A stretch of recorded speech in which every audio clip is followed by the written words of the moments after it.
Olá, pessoal. Bom dia, boa tarde, boa noite e boa madrugada. Aqui quem fala é o Nangel, do podcast Faça Direito. Sejam bem-vindos.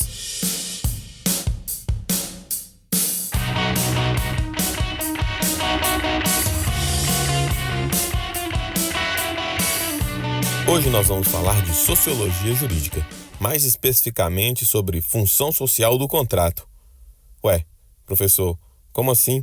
A dica de hoje é sobre sociologia jurídica e nós vamos falar de contrato? Tá certo isso, professor?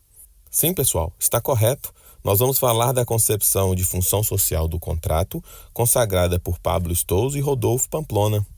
Mas por que, professor? O que isso tem a ver com sociologia jurídica? Olha só, pessoal, os parâmetros enumerados pelos referidos autores ajudam a compreender o processo de reeducação proposto pela Constituição Federal em relação à função social da propriedade. Reeducação, professor? O que é isso? Sim, a função social não se traduz apenas como um instituto jurídico, mas exterioriza uma necessidade de reeducação, uma releitura sobre o uso da propriedade privada.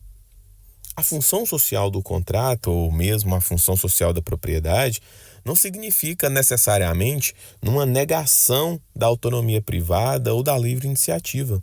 Pelo contrário, significa a necessidade de utilização da propriedade de modo a alcançar a coletividade. Para Pablo Stolz e Rodolfo Pamplona, em um Estado verdadeiramente democrático de direito, o contrato somente atenderá à sua função social no momento em que atender a 5 parâmetros. Quais são esses parâmetros, professor? Vamos lá. 1.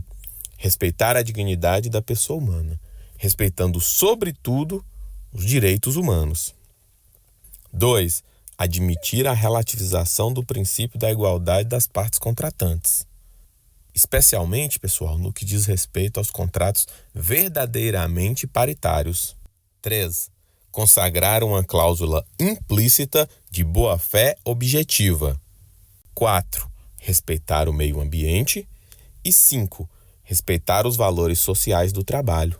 Neste último, vale mencionar como exemplo a norma contida no artigo 243 da Constituição Federal, a qual estabelece que as propriedades rurais ou urbanas, onde forem constatadas, onde forem localizadas a exploração de trabalho escravo, estarão sujeitas à expropriação, tanto para fins de reforma agrária, quanto para a utilização em programas de habitação popular.